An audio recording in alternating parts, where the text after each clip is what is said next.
Good evening, Miami Dolphins fans. How are you tonight? And thank you for listening to DolphinsTalk.com daily. On this Wednesday, May the 26th, I am your host, Mike, joined as I am every Wednesday by the 2020 Miami Dolphins Fan of the Year, Ian Berger, and our special guest, Omar Kelly from the South Florida Sun-Sentinel. Omar, how are you doing tonight? I'm doing great, guys. How you guys doing? Awesome. Now, a few weeks back, I had Safid on the podcast, so you got to do better than Safid. You got to give me some top-notch answers. You got to beat Safid. I love Safid, but you got to do better. First question out of the gate.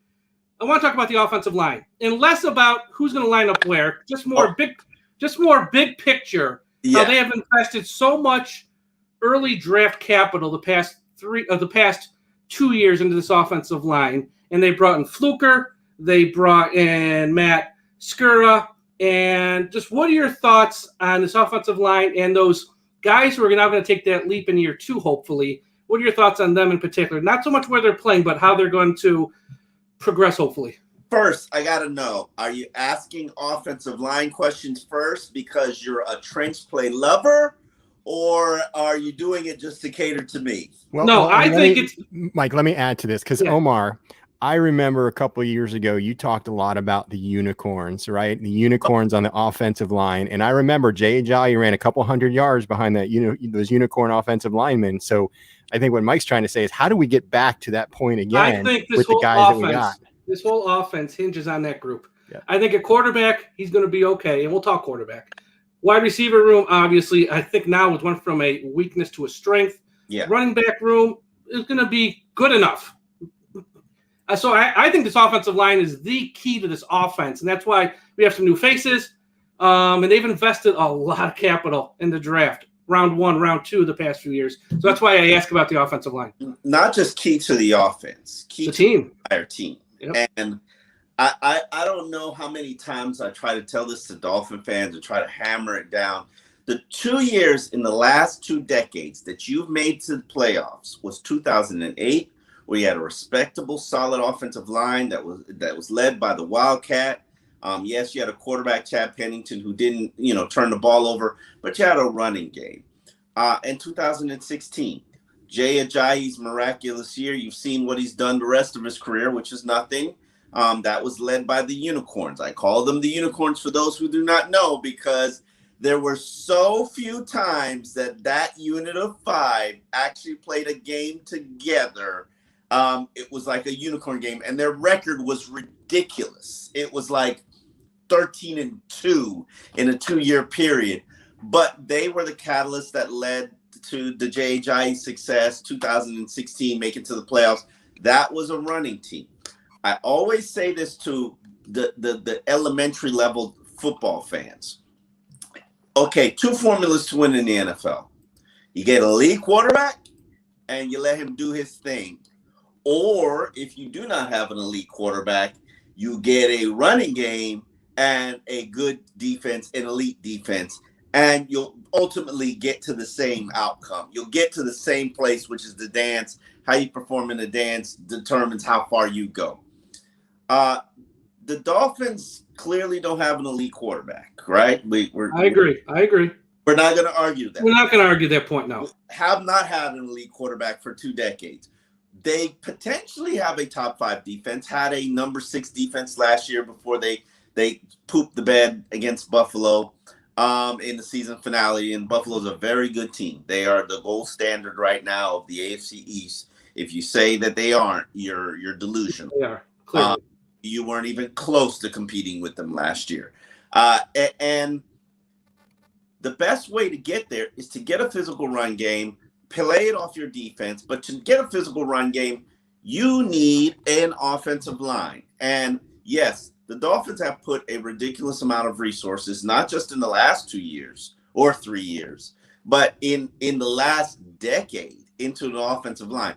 I added it up the other day, and it was generally an obscene amount of, I think I still probably have the notes. A lot of early round draft picks, even if they're here or not anymore, it's a lot. And that to me is a fault of a couple of things. Poor evaluation, poor understanding of who players are, because not, Jonathan Martin, like let's be real about it. probably shouldn't have been here. Probably shouldn't have been drafted that high. But until you get that unit right, you're not going to have the run game that you have the potential to have. And I do think that the Dolphins could have a run game, effective run game with this running back. When I did the numbers for Myles Gaskin, who it blew my mind. This guy was on pace to be the 4th most productive offensive player. Not if he got more carries or more throws on. No, just if he didn't suffer a knee injury and require a scope, and if he didn't catch COVID. This guy would have been nearly 1,600 yards of offensive production. And I didn't know that. I learned that. I learned how good he was performing at the end of the season. I think it was going into the Buffalo games where he was like 90-something yards per game. And I was like, wait a minute. Like, how does this stack up in the NFL? And he was like a top 5 producer in the NFL. I was like, wait a minute, what? Like, but you don't realize it because of how poorly the offensive line does. He earned every one of those yards last year. He earned every one of them. He really did. And just to answer your question, I don't know what Liam is going to do. I don't know what he's going to have the potential to do. I don't know how much of a ready-made starter he's going to be. But you did not have what you needed to be an effective offensive line last year. And I'm not necessarily certain the offseason does it as well, because a lot of people are expecting these massive jumps from second-year players. And I'm just telling you, I don't know if that's guaranteed. I really don't know. I mean, Solomon Kinley looks like he's about to eat himself out of the league. Big boy. And and that kind of stuff worries me. Yeah. But is it, I mean, is there, because I here's what I say, right? I think that now that you have an off season behind you with this upcoming off season, and now that you've got these players that have played together for one full season, you're building it now with an additional rookie. Is there an opportunity to get better from year 1 to year 2 on the offensive line? Well, the line I saw today looks like nothing that you had last year. So I don't think the continuity carryover is really going to play a factor into it. Okay. Now, everybody's individual experiences, yes. Is Scorer probably going to be a better player than Ted Karras, who I wasn't a huge fan of? He just really didn't do anything other than snap the ball. The Hunt development. Is he going to be a guard? Is he going to be a tackle? What's up with that? Fluker. People want to overlook him. Fluker's been a pretty effective run game offensive lineman the last 9 years. It did pretty well in Buffalo as a spot starter. I think that's a good signing. And Jesse Davis, I don't know where he is from a health standpoint, but, can Jesse Davis get back some of that mojo that he had? Been a very reliable player at every spot that he's ever played, but maybe it's time that they give him an opportunity to settle into one spot and see where that goes. They've moved him around a lot, and he's done well for being moved around as much as he has, but you're right. They never really put him in a home. If they put him in a home, he might have been fine. I'm a card-carrying member of the Jesse Davis fan club. Now, Fed said the same thing. He said, you and him are driving the bus. Here's the reason. I will tell you and challenge any Dolphins fan. Name me the game where Jesse Davis was a liability. He wasn't. He wasn't. It's hard to figure it out, yeah. Left tackle. Yeah, those are the games where they moved him to left tackle in a pinch. And he played well. He wasn't the reason they lost any game. He's never going to be a guy that you want to pencil in at the start of the year. But when you play him, why not? He doesn't. Well, I agree. I think he could be this year. But they just keep adding these players because they want young, they want youth, and they want something more. But he does perform. I will give you that. I really don't care, and that's part of also another problem I have with this, with the NFL and with this regime.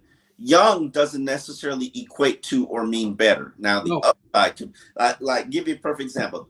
Last year with Tua, young, promising upside. Was Tua better than Fitz? Nope.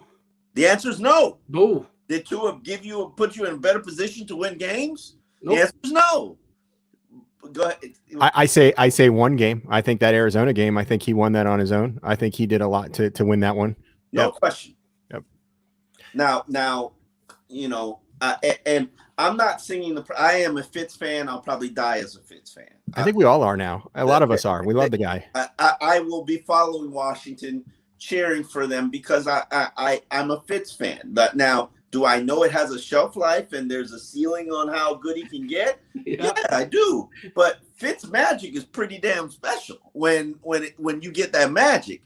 But so to say that a young offensive lineman is automatically better or has more upside or will have more upside is just not the truth. And I've seen it over the years, and it's just not the truth. I'm with you. I always say a team needs a healthy mix of veterans and youth. If you go all youth, you are just putting off the inevitable because it takes time for those guys to grow. And by the time they do get good, most of them are gone. And then you got the next guy who's young. It needs a healthy mix of veterans and youth.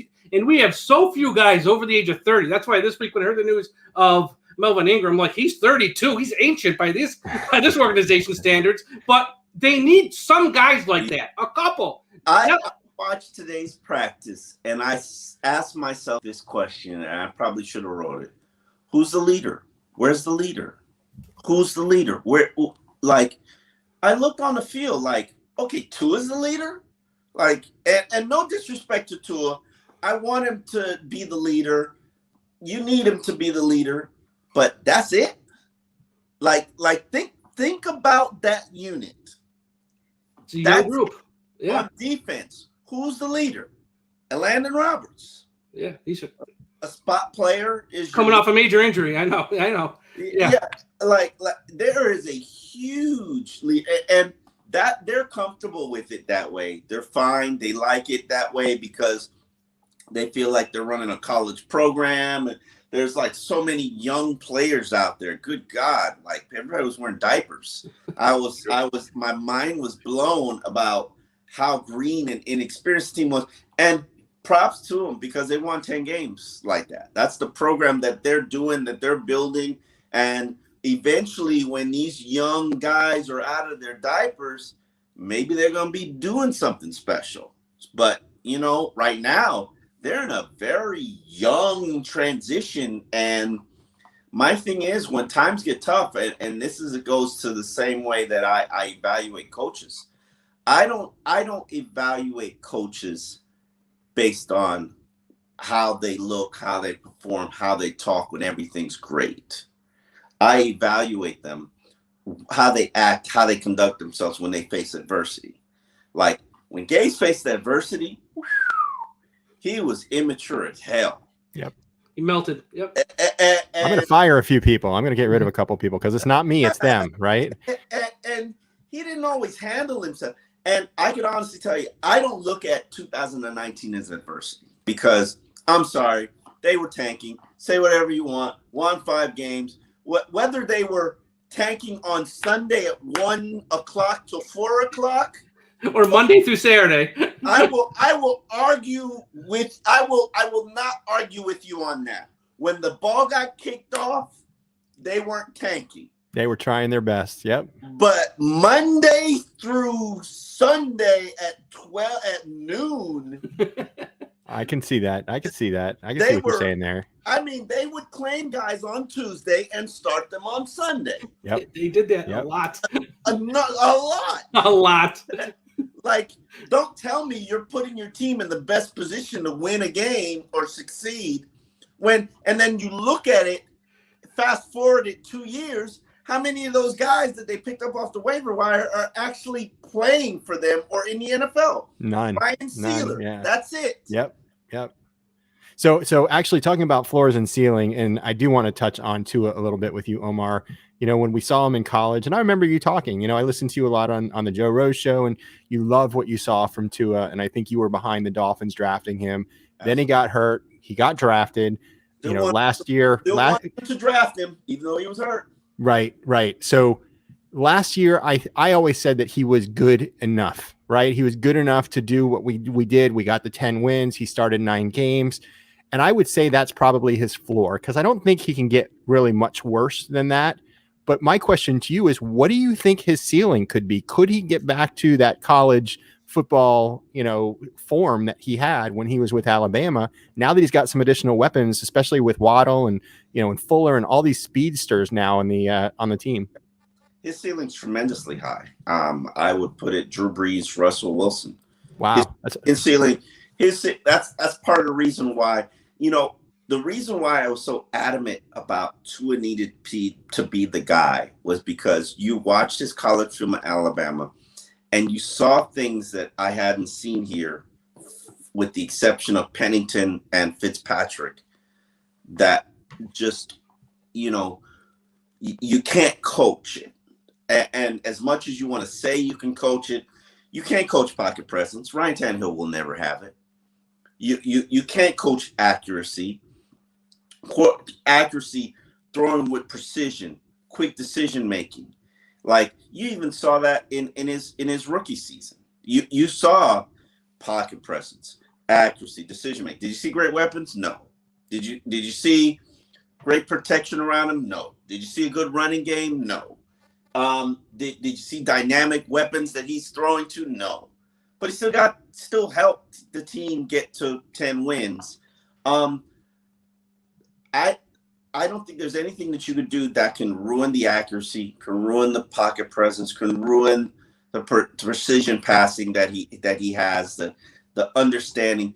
But what I will say is the speed of the game, and Tua talked about it today.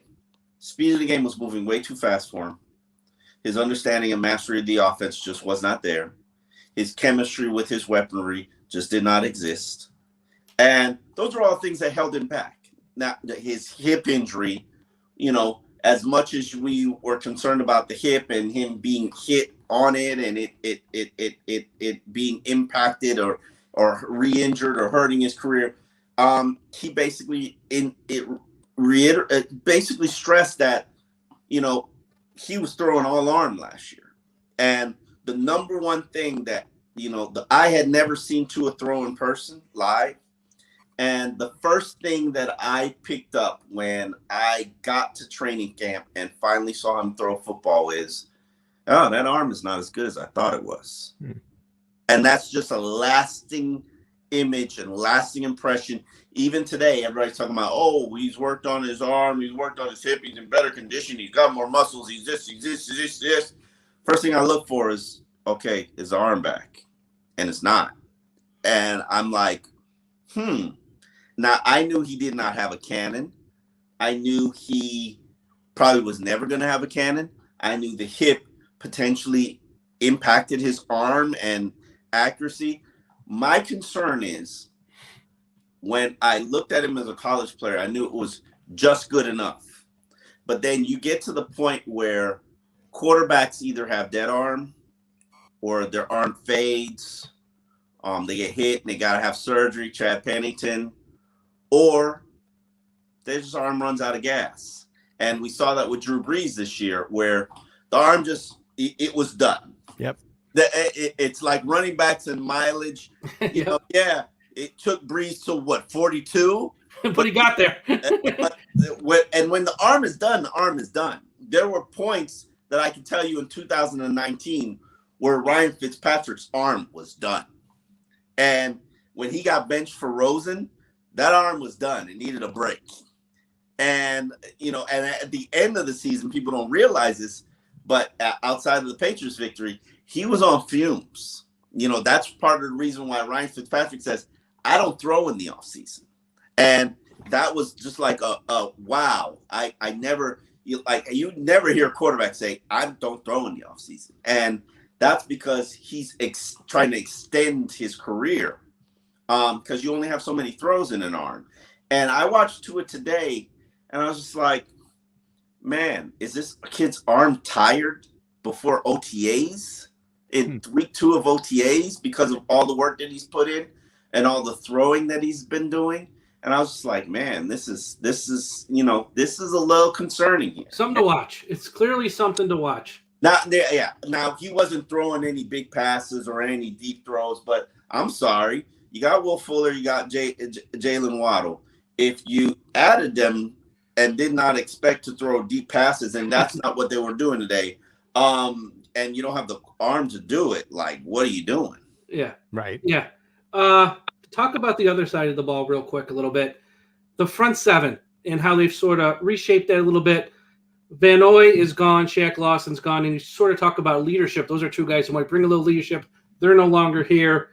Phillips, Adam Butler, Zach Sealer's now going into his second real season. And he's out of the RV today, which is great news for Zach. And they also brought back John Jenkins. How do you see that front seven compared to what it was last year? And is there will we see more of a consistent pass rush, you think, with some of the talent they brought in? Because Shaq Lawson was very good at sort of playing the run, but he didn't get after the quarterback that much. Correct. So what are your thoughts on that group? And I thought Van Noy was just mediocre, to be nice. He had two big games, and that's where he got a lot of his stats. And they were nobody. Cincinnati and Jacksonville. Yep. Right. See, look at you. I'm talking to pros here. That's right. Yeah. So I don't know if it could get worse. Yeah. Now, Jalen Phillips, loved him in the draft process. Think he's the most well-versed defensive end. But now I realize Dolphins do not intend to play him as a defensive end. He's a linebacker. He's in the Kyle Van Noy, Andrew Van Ginkel, Vince Beagle role, which means he's going to be dropping back, and he's going to be covering running backs, and he's going to be brushing the quarterback, and he's going to be sitting there. He's going to be doing everything. And that's going to be interesting because I think he's a hand in the ground, go upfield, edge set, stop the run. But we'll see we'll see what happens. We'll truly see. You're asking now for Van Ginkel to do more. Yep. And I'm a little uncomfortable with that from this standpoint. I thought he did well in what he was asked to do. He filled his role perfectly. Yet now, in his defense, when you perform well in the role that you're asked to do, generally in Flores' scheme, more gets put on your plate. Yep. Now, the question is, can he handle the more? Is he ready for the more? And he's certainly talking a good game. He's stepping up, and he's probably being one of those leader guys that they kind of are sort of pushing people towards as a leader. But I'm just I feel like they need one more piece. I feel like, and that's why I was so happy when they brought in Melvin Ingram. Even though I don't know where he is from a health standpoint, even though I don't know what the contract he's requiring is, it gives me a knowledge and understanding that they see we're one piece short. We're one player short. And to me, that's an encouraging sign. Now the question is, will that player develop? Will it be Jason Strowbridge? But in terms of what you asked me, the defensive line, to me, it all depends on Raekwon Davis. If Raekwon Davis puts on his big boy pants and starts to play like he has the potential to play, and he has the potential to – Raekwon Davis, there isn't anybody who can really block him solo. He can take over games. He has that potential. He has the potential to take over games. Yeah. I don't know if he's going to reach it. Yeah. Will he? Because there wasn't a game that he took over last year. No, but he's built that way. Hopefully he just has to take that next step. Yeah. Ian. So I'm going to talk a little bit about Coach Flores, because Omar, you've been around for a while. You've seen the different coaches that we've had. We had Mr. Quiet Philbin, then we had Mr. Outgoing Coach Gase, right? And now I start with Cam Cameron. And you went back to Cam Cameron. Wow. Yes. Okay. I was an intern with Jimmy Johnson, so I saw what a real coach looks like. Wow. Well, very nice. So going through that progression, and now we see Coach Flores and what he's doing. And, from a fan standpoint, we saw, especially with that first year, that he was really pulling out so much from these guys that most other teams would not probably be able to pull out of them. So, besides that, I also see that this team has become a lot more structured. There's a lot less flags, right? They put that TNT wall on at training camp 2 seasons ago. What are you seeing as far as the differences from the coaching now that Coach Flores is in with his staff, which I know some of his staff ends up changing, but what are some of the major differences that you've noticed? Major differences that I've noticed with Flores. More detail oriented, more into coaching, developing players, not necessarily very good at managing egos, which is part of the NFL. I don't think he's Bill Belichick. I don't think he's trying to be Bill Belichick. I don't have a comfort level with his offensive coaching at the present moment. But defensively, I've learned quite a bit from him. I've learned a lot from him.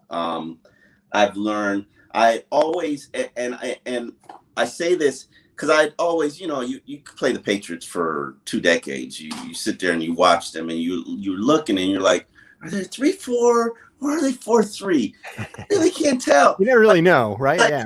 Yeah. There's this like mystery of what are they? It's like remember that Saturday Night Live character Pat? Yes. I know you're not quite sure, right? Yeah. You're just not quite sure. I saw a man or woman at McDonald's. I was stopped there for breakfast one day. Strange story, and the voice was like a woman. I get up to the counter, and looks like a man, and then I talk to him again. It sounds like a woman, and then. So you were just thinking through it in your head, like what you were trying to figure it all out. Yeah, and to get to where the point, this is Flores' defense. It's ever evolving. It's an amoeba. It's sometimes it could be a 4-3, sometimes it could be a 3-4, sometimes it could be a 5-2. So sometimes it's a dime package, and sometimes they're in this exotic, and it ever evolves. And I respect the hell out of it. I'm learning so much about it. I learned the 3-4 from Bill Parcells. I'd never coached any 3-4. I'd never seen any 3-4. I mean, I've seen it, but it took a wave in the NFL, like during that Parcells era, during 2000 season, and then colleges started to use it. And so I learned the concepts and fundamental aspects of the 3-4 from that era. And then I'm more comfortable with the 4-3. I know the 4-3, that's where my comfort lane is. And this is just a morphing of both. And it requires a very, very, and talk to Flores today about it. It requires a very, very specific player on at every position. And it's hard to get to, but they're really working towards getting to that. And it goes back to the old saying, which was do your job, right? If everybody does the job that they are given, then the team can be successful, right? I have heard that for over a decade. And I think it's just an oversimplification of Bill Parcells' era. Like, okay, a sack's right in front of me. You don't think I'm going to go get that sack? And see, this is probably why I couldn't play for Brian Flores. You'd be thrown off because you're going off on your own. Yeah, I know that for absolute certainty. I could not play for Brian Flores. So, there's individuality in me that makes me say, that sack's there. I'm going to not stay in my gap, and I'm going to go get the sack. And I know the great players, and that's the thing, I've covered great players, so I know how they think. I remember Joey Porter taught me one time. I don't know what we were talking about. He was just like, man, all I got to do is get 5 wins a game. If I get 5 wins, he's like, everything else is stalemates. Some of my losses you might not even notice. But if I get 5 wins a game, I'm headed to the Pro Bowl. And I really thought about it. Just 5 plays. Think about 5 instances on 3rd down where he just dominates his man and goes and hunts down that quarterback. That's an impact player. Yeah. 5 times a game, impact player right there. Yeah. I mean, Flores wants you to do 60 stalemates. Just do he just wants every individual to do their job, do their assignment. And I don't know. Part of the reason I don't know is because I don't think any of that Patriots BS worked. I think if you have Tom Brady, it works. If you don't have Tom Brady, it don't work. Exactly. I don't believe any of that Patriots crap. I believe you won because you had the greatest quarterback of all time. Right. Exactly. Take him out of the equation, and how many do they actually win, right? And he makes everybody around him better. He makes your defense better. He makes your run game better. He makes your slot receiver better. He makes your offensive line better. He makes your coaching better. So I need to see it. Show it to me, Bill. Show it to me. Now, and that's why you notice every Patriot assistant has failed. Yes. It's true. Yeah, Romeo it's true. Cornell. Yeah. Pretty massive failures. Yeah. Yeah, they have O'Brien. We're still earning some great things from him. Josh McDaniels. They've all been bad. Yeah. Weiss was bad. Yeah. I will say Flores has a chance to be good because he is his own man. He is taking on grooming young coaches. So it's not part of what I've learned about coaching is you're only as really good as the staff that you put together. And Tony Sperano probably put together the best coaching staff that I'd ever seen. But a lot of that was because he had the backing of Bill Parcells. Right. They came because they were part of the Bill Parcells tree, and that's what Bill wanted them to do. Bill decided where you go, and Bill still decides. I believe Bill's decided Dan Campbell was ready to be head coach. Yeah. Bill still has a huge influence in this league. But guys like Cam Cameron's staff was crap. We know. We learned in one season how great that was. Yeah, but then also, I didn't think Gase's staff was bad. I just think Gase was bad. I think, and it's interesting, Omar. Gase knows football. He's not. He didn't know how to express himself. I hate when people say Gase is bad because that's the easy thing to say. You're right. I apologize. You're right. Let me say it. Because he failed here. He failed. Why did he fail here? Because I believe, answer this question. Why did he fail here, gentlemen? I feel that he failed here because he had a very big ego. The guys that were around him, if they disagreed with him, he got rid of them. And also, I don't think he did a very good job of getting his coaches to coach his players up. Instead, they tried to bring in free agents and that were already coached up at other teams, and they tried to plug and play him here with the Dolphins. And I don't think that it worked for them. Your answer? Just say what Ian said. That'll work. No. In my opinion, it was just he went into each week with, we're going to do this. And after the first few minutes of the game, even after the first half of it didn't work. He'd be like, I don't know what to do. And that doesn't work in this league. You have to adjust. You have to make changes on the fly. That's what he was on the sideline writing up. That's what. Right. Exactly. Right. And he would show his frustration on his face and show the disdain. He couldn't even hide it well. And then he'd blow up in press conferences like over, softball questions, really. I hear what you guys ask. I'm there sometimes in the press box. I'm here in the room after the game. Softball questions, and he would blow up. It's like, why is he so aggravated? I was there when they beat the Bears, that game. The Osweiler game. They won the game. Yes. They won the game. I go back, sit in the room with all you guys. He's getting mad after you just won. Why are you mad? It made no sense. He's just. And wasn't that the game we were also going to trade Devontae Parker right before the beginning of the game? I can't remember that. Or something? I don't know. But he just. I think. All right, Omar needs to tell us though, because I'm waiting to hear what Omar says. You guys are both right. Maturity was the reason that Gase did not succeed here. It's not like he doesn't have the intellectual capabilities or the ability to coach or mentor. Gase just he struggled with personal relationships and struggled with, his team quit on him at the end of the season. I remember that. The Minnesota game, he quit. They all quit that game. They got so tired of him throwing people under the bus. They were just like, we're done with you. We don't want to see you anymore. And he made every excuse for Tannehill in the world and took no accountability for anything else. It was everybody else's fault. And so they quit on him. So that's why he failed here, because he couldn't. And the Jets clearly quit on him. So not to say that he's a good coach or will be a good coach. I always said this, and it bothered him and it drove him crazy. And I love that. He really hated me for saying this, but I truly do mean it.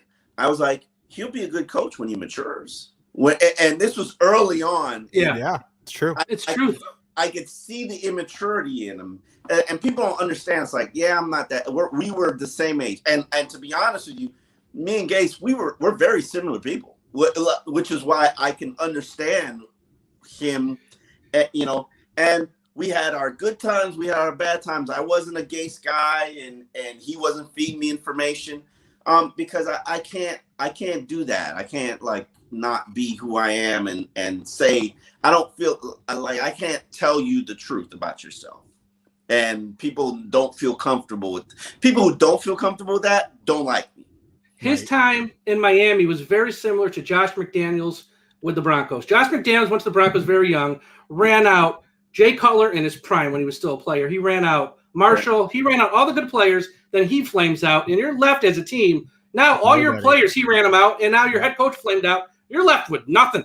And that's kind of what he did in Miami. He ran out some guys, not all of them. Some of the guys left, and then he flames out, and you're left with nothing. And his time in Miami reminds me of Josh McDaniels with the Broncos to a T, and it's no surprise they came up together. They're friends. They're on the same staff growing up. They had that same mindset that just didn't work. And I still respect Gase, and I think people caught it like he's better coach than Philbin.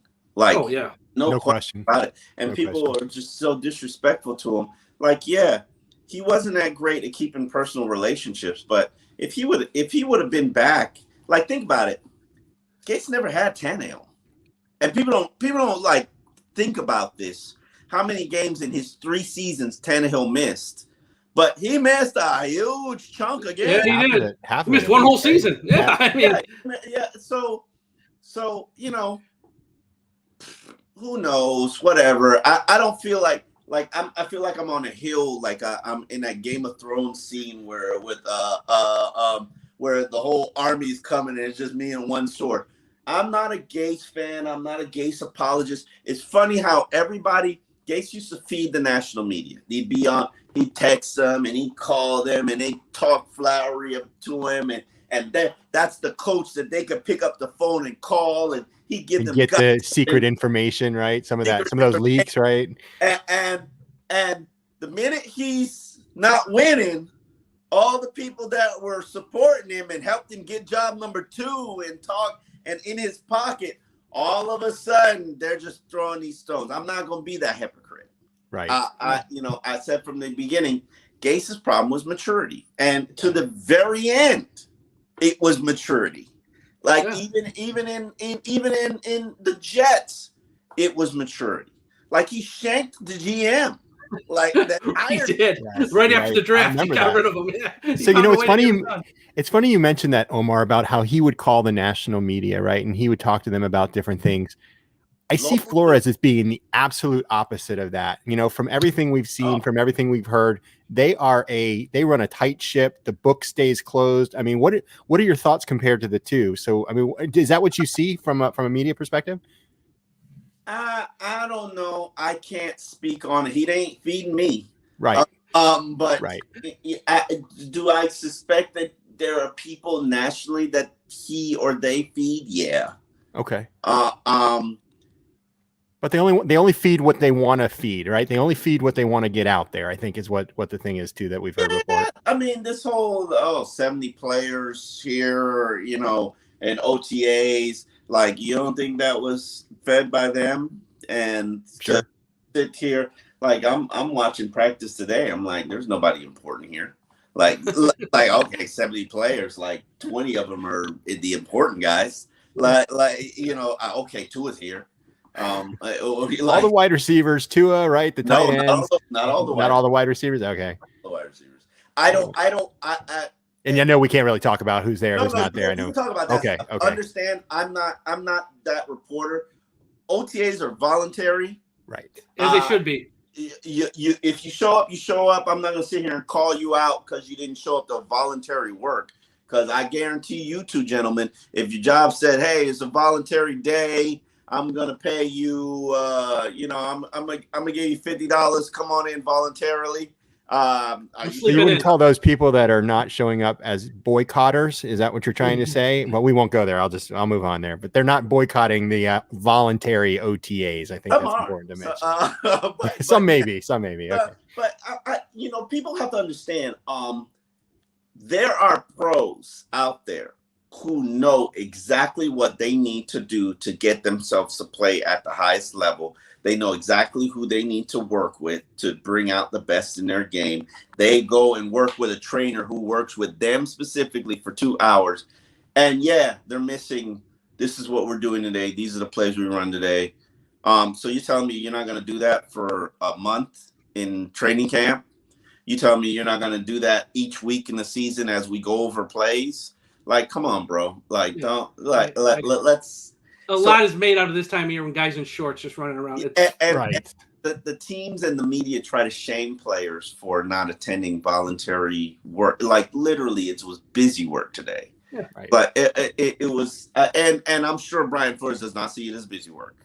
Yeah. Well, he even said, though, he said that it benefits the players, right? In his press conference this morning, he said it benefits the team, benefits the players to be here now because then they can start building that communication. Even though, like you said, it's very minimal what they're probably doing right now. The stuff is going to hit the fan come July, right? Yeah. When they come back. And that's when it's really going to start counting. I mean, for younger players, yes, it's absolutely beneficial. It's important. For guys like Jerome Baker and Xavier Howard and Bernardrick McKinney and, veteran established guys who've done things, Jason McCourty, I'm sorry. They got to do what they need to do to get themselves ready for the season. And that doesn't necessarily mean busy work, in my opinion. And other people want to write stories and shame people for not attending or put their business out there and speculate why they're not attending. Mike Gesicki showed up. Props to Mike Gesicki. Yep. He's trying to get himself with the new deal. He's trying to get the bag. He's going to get paid somewhere. If it's not with the Dolphins, he's going to get paid. Yeah, pretty much. Yeah, if he stays healthy, which is why you kind of want that new deal now. Right. That's right. That shoulder goes, and I just wrote that shoulder goes out. Is he going to get paid? You sure? Right. Good point. Very good point. Which is why players want the bag now, not later. Always get paid up front if you can. If you can get it paid prior to the season, because once you go in season, the risk of any type of injury is always there. Xavier Howard, a few years ago, God bless him, because he's had some issues with his knee, so I understood why he took the deal when he did. If he would have waited, obviously he might have got more, but why risk it? Take the money when you can get it, because that's a lot of money to say no to. Yes. And for what was I going to say? I watched Jarvis beg. Yes. They beg. I mean, beg them. I know. To pay them, right? To keep them. Beg them. He wanted to stay so bad. I know. He played as the 116th highest paid wide receiver as a 3-time Pro Bowler. Here. Begged them for a deal. In December, went up to the office like, let's not do the agent. What's going on? Make me an offer. And they still wouldn't give him a deal. At that point, it's an FU situation. Right. And I hate when it gets to that. And I'm all about preventing that. And we've had way too much of that in the last decade than we've had of the Xavier Howard situations. True. So Olivier Vernon, he did the same thing. Vernon, they should have gave him an extension. They let him go into his last year. He had a big year his last year. Now you can't afford him. Landry wanted to stay. They didn't seem to want him. Don't understand that. But yeah, they let a lot of guys they drafted early. They built up in their system, and then within one cycle of their contract, they're gone. It's like, why do we draft these guys and develop them if you're not going to keep them and sign them a year early? Why let them hit the market? I don't necessarily always agree with everything because, some positions like a Lamar Miller, you're just not That's fine. That's fine. Yeah. The Juwan James, they're going to drastically overpay a guy. Go on right ahead. Yeah. Charles Clay, I'm sorry. Love Charles Clay like a bro. Well, it wasn't necessarily worth the money that they gave him. Now, he helped us win that game against Buffalo, if I remember correctly, 2 seasons ago, too. And Wasn't he wide open in the end zone? Yeah, 2-3 seasons ago. Yeah, that was a while ago. End zone. Yeah, at the end of the game, missed it. That's okay. It was payback. But yeah, it's a complicated little dance that these teams do, and Miami's generally been good about their business and their money. They got Jason Saunders his money early, so you got to trust and believe that hey, they're doing the right thing. My only criticism, if I had to do a criticism about this regime and this team and what they're doing as an organization, is leadership. You cut the one leader you had on defense in Bobby McCain, and nobody's telling me that Bobby McCain's a great player, but he's the guy that sewed it all together. And I get it. You want to play the Javon Holland. You're in love with Javon Holland. You think he's the best thing since sliced bread. I swear to God, I've never heard Brian Flores shower praises over a player before more than he's showered. He don't talk about Tua like he talks about Javon. All right, fair. And maybe this kid is amazing, but I just didn't see the need to make that decision and make that cut now. You could have, but hey, maybe you wanted young players to be forced to step up, or maybe you wanted more control over the locker room and didn't feel like having, because there is a thing about veteran players when, and this is veteran players, you get to a certain point where you know too much, and you know where the bodies are buried, you know what matters and what doesn't matter. And this team, this organization, they don't want veteran players because they don't want them knowing that stuff. And it's interesting to see. And I get it. This young college program, I get it. I can see it. Young coaches who are real coaches from the college level. I get it. I see it. I understand it. But you know what? The bottom line is it don't work without wins. It's true. Everything's great when you're winning. When you're losing, there's a lot more questions to be asked, right? Yeah, absolutely. And so one, and we've had a lot of people chatting actually and adding some things. And one person did mention, and I think it's worth bringing up. They said, maybe we lost Bobby McCain, who was really your remaining leader on defense. But as you just mentioned, Omar, people can step up to be leaders. I think a lot of things, when we see what Greer and Flores have done for the kids that they picked up some real high character guys, right? Some guys that have been leaders in their colleges, leaders at their high schools, but leading at the NFL level is very different. I think we all understand I hate that when too. People say that because you know how many years I've heard we drafted captains, we drafted leaders, we drafted this, and I'm different. It's different in the National Football League, no question. Yeah. You're talking about grown men now. You're not talking about teenagers, right? That are playing in college and grown men with families and mama who need a house and they got a baby mama asking them for this and they got a mistress on the side. They got a cousin from down the road that needs some tickets, right? And everybody's now asking them for a couple dollars here and there. It's different. They're trying to start a business with, and it's a dip. And my concern about Brian Flores is, I need to know that he can coach grown men. Right. I have not seen that yet. And yeah, you coach Fitz, but Fitz was kind of a coach in itself. While Mike Gesicki had his come up under Brian Flores, it was Fitz who was responsible for the Mike Gesicki come up. Let me tell you how the ham sandwich is made. And I give Fitz most of the responsibility for those 5 wins Brian Flores got in 2019. So you can say whatever you want about what they were doing, tanking, not tanking, his coaching ability. I'm sorry, he had the worst defense in the NFL and the worst run game, the worst offensive line in the NFL, but yet you won 5 games. How did that happen?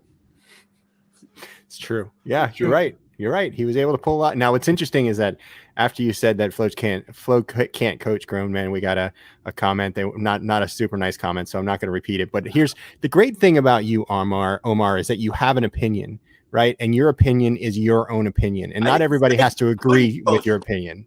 I didn't say he couldn't coach grown men. Right. I said I want to see him coach grown men. Right. But my point is that some people, but all of them. Agreed. But I think what's important for everybody to understand is that you're entitled to your opinion with what you see. Mike is entitled to his opinion. Everybody in the chat is entitled to their opinion. So even though that is your opinion, it may not be the same opinion that is shared with everyone else. So, and I know sometimes that creates angst on social media, and sometimes people get a little over that line that you're not supposed to cross. People are so sensitive on social media. I've seen that. And Omar, I will tell you, you blocked me about 5 or 6 years ago. I probably said something that I was not happy about, but I met you at the MetLife takeover, and you were like, yeah, you blocked me. I don't remember what I did. And you said, what's your user ID? I'm going to unblock you right now.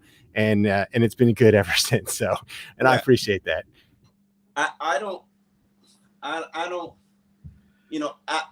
thought about it today. I was just like, I didn't know what to tweet during OTAs because one, we can't tweet anything. Like we literally can't. I can't tell you anything. Yes. Or else I'm going to be in trouble and I'm going to be suspended. And, and so I kept sitting next to Sap and be like, can I tweet this? He'd be like, maybe not. Don't press send. Usually I'm an unfiltered person. So what you're getting is you're getting me genuinely, whether it's, I shouldn't have said it, or I should have said it, or you didn't want to hear it. Like, you're getting me genuinely. So like I sat there, I might have had like 10 tweets that whole practice because one, the action wasn't that great. Two, I can't tell you shit. Right. True. Right. And then I'm scared that if I tell you something, then I'm going to get in trouble, even though I thought it was, so it's like, but I thought to myself at that time, because I was tweeting about, I forget what I was tweeting about. I think it was like I don't think I tweeted about the arm strength because I watched practice. And I was like, this arm still isn't that great. And I thought to myself, like, this is not good. But I didn't tweet it. And the reason I didn't tweet it is because if I tweet it, Dolphin Nation is just going to be in a panic and a frizzy. And you're a hater. You're rooting against Tua. What are you doing? Oh, my God. Oh, my God. You advocated for us to draft him, and now you're saying he sucks. But let's be honest, too. It's May 26th, right? It's May 26th. And I don't know. This guy might have thrown 1,000 passes this weekend. Right. And showed up on Tuesday's workout because I know he worked out the day before with running backs with these people he's working out with. Who knows what he was doing with those guys? Yeah, he's working hard. He's truly working hard. So I don't know whether or not and they weren't throwing any real passes. But I watched it and I was just like, yeah, that arm's kind of not what I thought. Or if I told you how fat Solomon Kinley looked, people would be like all in their feelings. Ian Rappaport would have quote tweeted you and said the Dolphins are in trouble. That's basically what would have happened. And so I really thought to myself, like, I'm very uncomfortable with how my thoughts, observations shape the minds of some fans don't take it just on surface level. If you tweet something out, I see it, you probably get it way worse than me. Just tweet out a thought or just, hey, throwing it out there for a topic of discussion. People take it as like, oh my God, you must think this. I'm like, no, I just throwing it out there. It says, I saw blah, blah, blah. Here's what I think. It's not saying I'm rooting against Tua, hope Tua fails. You want Watson in my... No, people just read into stuff that's just, there's nothing there sometimes. And I see you get it a lot. You're a saint for putting up with it. I don't know how you do it, honestly, because it drives me nuts some days. But I've learned to just ignore most of it. But people just read into stuff. So, yeah, if you tweet out something like that, people would have just taken it, spun it, ran with it. And it's like a game of telephone. Someone takes what you said. Yeah. Next thing you know, everything's out of context. Yep. I never said that. Yep. And that happens to me quite a bit. Oh, I know. It's the worst. I said during the draft process, and I truly do mean this.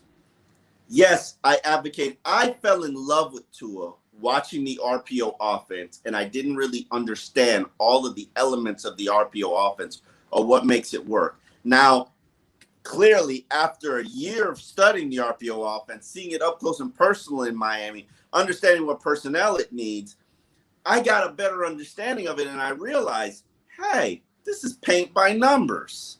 It's if this guy does that, then that guy's open, throw the ball to that guy. If this guy does that, then that guy's open, throw the ball to that guy. So it's not like Tua's making these tough decisions, right? Obscenely quick decisions, right? Reading the field, which I had the impression that he was. And so I expressed this on Twitter, like after a year of watching, because I obsessed about Alabama's offense, trying to understand these two receivers and figure out which one I prefer. They chose Waddle, even though I would have chose Smith, but I understand why they chose Waddle. And I will say this, and it's there in a tweet. Like when you're just watching the game and watching Alabama, Waddle moves faster than everybody on the goddamn field. Like, that's true. It's ridiculous. You can easily identify where he is because he's moving faster than everybody else. And I'm like, wow, that's just obscene, which is why I understand why they added him. He's not moving that fast now because the ankle ain't right. But my point is, when I learned in the RPO offense, when you see the same kind of production out of their quarterback who had no athleticism, but great weaponry around him. I forget his name now. Mac Jones. Mac Jones. Yep. You're like, maybe it wasn't Tua. Maybe it was the offense. And considering the Dolphins are building that offense, that's not necessarily a bad thing.